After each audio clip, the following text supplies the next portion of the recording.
Sir आप देख रहे हैं जनता न्यूज और कोशिश समाचार। इस टाइम देखिए हम सहरसा जिला में है, उपस्थित है हमारे साथ बातचीत करने के लिए। क्या नाम हुआ सर आपका? अमित कुमार बबलू। सर क्या कहना चाहेंगे, नीतीश कुमार बिहार छोड़ के नीतीश सीएम पद के शपथ जो लिए 6 महीना बाद ली जा रहे राज्यसभा की, इस पर क्या कहना चाहते हैं बताइए। देखिए, नीतीश कुमार बीजेपी के चक्रव्यूह में फंस गए।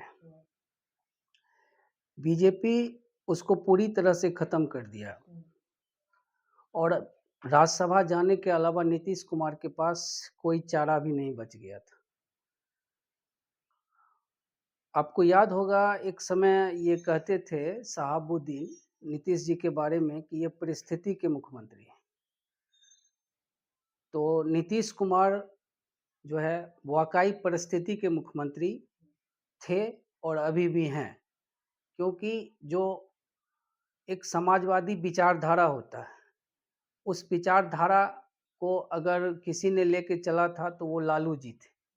कर्पूरी ठाकुर के विचारधारा को अगर किसी ने आगे बढ़ाया तो वो लालू जी थे। और लालू जी को हटाने के लिए बीजेपी ने नीतीश को एक मोहरा बनाया और आज जब बीजेपी अपने आप को जो 89 सीट ले आया है, तो अब उसे लगता है कि अब इस मोहरे की ज़रूरत नहीं है और उसने जो है नीतीश कुमार को साइड करना शुरू कर दिया। भाजपा पहली बार जो है बिहार में अपनी सरकार जो है सीएम बनाएंगे। क्या लगता है जो गुजरात में मॉडल है विकास है, क्या बिहार में उस तरह से देखने को मिलेगा? गुजरात मॉडल तो कई बार लोगों ने देख लिया है कि टाटा फिश है। किसी भी तरह का बीजेपी के जितने भी राज हैं, उसमें विकास का एक भी कोई काम बता दीजिए जो बीजेपी सरकार में हुई है। बीजेपी सिर्फ और सिर्फ हिंदू मुस्लिम का कार्ड खेलती है, हिंदू मुस्लिम के नाम पर लोगों को लड़ाती है और हिंदू मुस्लिम के नाम पर जो है वोट की गोलबंदी करती है।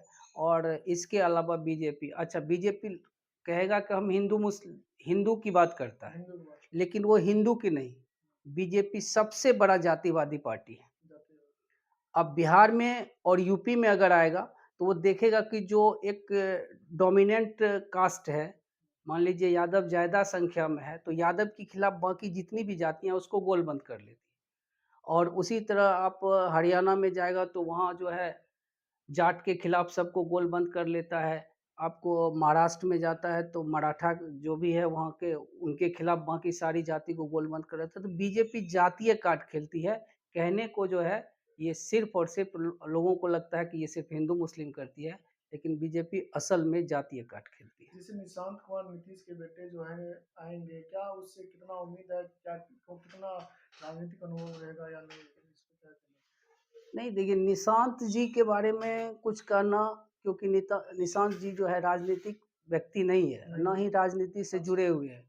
उसको सिर्फ एक बताया ना कि पहले नीतीश कुमार जी को मोहरा बनाया था, और अभी जो है जो जनता दल यू में कुछ ऐसे बीजेपी के बनाए हुए चेहरे हैं, वो निशांत कुमार जी को जो है मोहरा बना रहे। क्या लगता है कि आने वाले चुनाव में निशांत को भी हटा दिया जाएगा? निशांत हटा हुआ ही है। हटा दिया। निशांत कोई चेहरा नहीं है, निशांत को सिर्फ आगे किया है किसी भी तरह से कि ताकि नीतीश पर के नाम पर जिस तरह से एक शुरू से गोलबंदी रही है, उसमें किसी तरह का विद्रोह ना हो, इसीलिए निशांत को चेहरा बनाया गया है। धीरे धीरे निशांत को साइड कर देगा, क्योंकि बीजेपी आज तक, चाहे आप महाराष्ट्र से लीजिए, उड़ीसा से लीजिए, पंजाब से लीजिए, कहीं भी किसी भी सहयोगी दल को बीजेपी ने आगे नहीं बढ़ने दिया है, उसे समाप्त करने का काम किया। क्या इस बार जैसे नई सरकार फिर से बनेंगे भाजपा का, क्या लगता है नीतीश कुमार शराबबंदी बंद ही की है और क्या भाजपा चालू करेंगे या नहीं करेंगे, या करना चाहिए या नहीं करना चाहिए? देखिए, शराबबंदी ये जो है महागठबंधन सरकार का निर्णय था, जिसमें हमारे माननीय नेता लालू जी और तेजस्वी जी के कारण जो है बिहार में शराबबंदी को लागू किया गया था, क्योंकि उस समय बड़े पैमाने पर जो एनडीए की सरकार थी नीतीश कुमार के साथ, जिस समय भाजपा थी, तो हर जगह, हर गांव, टोले मोहल्ले में शराब की दुकान खोल दिया गया था, जिस कारण से लोगों में आक्रोश था। महिलाओं को बहुत सारी प्रताड़ना झेलनी पड़ती थी, समाज से भी, घर से भी। उसके पति जो है, बच्चे भी पीते थे। तो इस लेकर के जो है तेजस्वी जी और नीतीश जी ने मिलकर शराबबंदी को लागू किया। लेकिन बीजेपी का तो मंशा है शराबबंदी को चालू करने का, और वो करेगा ही। क्या लगता है नीतीश की जाने के बाद जो है कहा जा रहा है पब्लिक जो है तेजस्वी यादव का आगामी चुनाव में फायदा मिलने वाला और देखिए, ये तो वक्त बताएगा, क्योंकि अगर जमीनी राजनीति अगर कोई पार्टी करती है है? तो वो राष्ट्रीय जनता दल है। गरीब गुरबा, पिछड़े, दलित, अति पिछड़े की आवाज़ शुरू से ही उठाया राष्ट्रीय जनता दल ने उठाया है। और नीतीश कुमार जो है वो बीच में आकर के, मतलब जो एक यादव यादव से लेकर के जितने भी छोटी छोटी जातियां थी, सबका जो एक गठबंधन था, उसको जो है नीतीश कुमार ने तोड़ने का काम किया। आपको याद होगा कि पहले सिर्फ पिछड़ी जाति और दलित जाति होती थी, तो नीतीश कुमार ने उसको क्या किया कि यादव को काट के बाकी जितनी भी जाति हैं उसको अति पिछड़ी में ले लिया, और दलित में पासवान को छोड़ करके जितने भी जातियां थी दलित की, उसको महादलित कर दिया। तो ये जातीय का खेल खेला नीतीश कुमार ने, बीजेपी के कहने पर खेले या जैसे भी खेले, लेकिन उससे समाज का कोई भलाई नहीं हुआ। शिक्षा का स्तर आज जो आप थोड़े बहुत स्कूल की शिक्षा अगर थोड़ी सी भी बेहतर हुई है तो वो तेजस्वी जी की देन है। तेजस्वी जी ने 5 लाख वाला की बहाली किए, और उससे पहले नीतीश कुमार ने जितनी भी शिक्षक की बहाली किए, वो सारे के सारे जो है सर्टिफिकेट दिखाओ नौकरी पाओ वाला था। तो शिक्षा का स्तर नीतीश कुमार के शासन में सबसे नीचे गया है बिहार का, और इसका सबसे ज़्यादा खामियाजा अति पिछड़ी जातियों को और महादलित जातियों को के बच्चों को उठाना पड़ा। आज 20 साल में 2 पीढ़ी इन्होंने बर्बाद कर दी। क्या नीतीश कुमार कल सहरसा दौरे पर हैं? आखिरी कहा माना जा रहा है कि आखिरी जो है पहली लास्ट अंतिम बार जो है सीएम नीतीश कुमार आ रहे हैं। क्या उम्मीद है, क्या लगता है कुछ यहाँ पे सौगात देंगे या नहीं? अब उसके पास देने के लिए बचा ही क्या है? अब ये सब एक खाना पूर्ति है। लोगों में किसी तरह का कोई अभी अब नीतीश कुमार कितने एक्टिव हैं, कितने सेंसेबल हैं, जो कल उनके भाषण में ही पता चल गया कि उन्होंने बोला कि जो लालू जी मुख्यमंत्री थे, अपने हटे तो अपने बेटी को बना दिया। अब बताइए, राबड़ी जी उनकी पत्नी थी, ये बात, इसका मतलब है नीतीश कुमार को क्या खाना दिया जाता है, क्या पीना दिया जाता है, और कैसे उसका यूज किया जाता है, इस पे हम विस्तृत चर्चा नहीं करेंगे, क्योंकि वो अंदरूनी चीज़ है।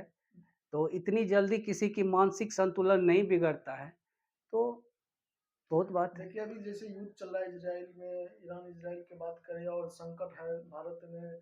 अब देख रहे हैं सहरसा जिला की बात करें तो लंबी लाइन, आधा किलोमीटर लंबी लाइन जो है गैस सिलेंडर के गोदाम पर लगा हुआ है। और कहा जाता है कि ये पेट्रोल पंप पे पेट्रोल नहीं उपलब्ध है। सरकार कह रही है कि पर्याप्त मात्रा में भीड़ न लगाए। अभी जिस तरह से खबर सामने सामने आ रही है कि लंबी लाइन लगा हुआ है, इस पे क्या कहिएगा, बताइए। देखिए, चूंकि हम शुरू से ही, हम कई बार ये बात अपने सोशल मीडिया अकाउंट पर भी बोले हैं कि भारतीय जनता पार्टी की सरकार जब जब आई है तो भारत की विदेश नीति और अर्थनीति दोनों को नुकसान हुआ है। ईरान आर्थिक रूप से और सामरिक रूप से, दोनों रूप से भारत का सब दिन सहयोगी रहा है। भारत कभी भी, चाहे वो कश्मीर का मामला हो या हमारे तेल का मामला हो, गैस का मामला हो, फर्टिलाइज़र का मामला हो, तो ईरान से हमारा 90% तेल ईरान से आता था। फर्टिलाइज़र 100% ईरान से हमारा आता था। और हमारा रास्ता भी, अगर हम अफ़गानिस्तान या कहीं भी जाते थे, एशिया के और किसी भी देश में, तो हमारा रास्ता ईरान से होकर ही जाता था। ईरान हमारा सब दिन अच्छा मित्र रहा है, सहयोगी रहा है। लेकिन बीजेपी सरकार की पॉलिसी थोड़ी बदली है और इस पॉलिसी का खामियाजा आज हम लोग भुगत रहे हैं। आज जो है तेल और गैस उसी ईरान से कई गुना ज़्यादा करके जो है चाइना को जा रहा है, लेकिन हमारा तेल बंद है, क्योंकि हम जो है अमेरिका की तरफ झुक गए हैं, इज़राइल की तरफ झुक गए हैं। तो हम अपने जो है पड़ोसी से लेकर के जितने भी हमारे पुराने मित्र थे, चाहे वो रूस हो, ईरान हो, सबके साथ हमारा संबंध सही नहीं रहा है और इस कारण से गैस की किल्लत जो है वो तो होना ही है। अभी गैस के लिए लाइन लगा है। अगर ये युद्ध लंबा चला तो फिर जो है आपको पेट्रोल पंप पर जो है एक लंबी लाइन दिखेगी कि गाड़ियां जो है तेल के लिए कैसे हाहाकार मच रहा है। तो ये सरकार की विदेश नीति फेल है। बंगाल में चुनाव आने वाले हैं और चुनाव की तैयारी तेज है। कहा रहा कि भाजपा जो हमारी सरकार अभी भारी बहुमत से बनने जा रही है बंगाल में, इस पे क्या कहिएगा। और कहा जा रहा है कि सीमांचल को एक नई राज्य का मिले बनाने की बात हो रही है, इस पे क्या कहना चाहते हैं?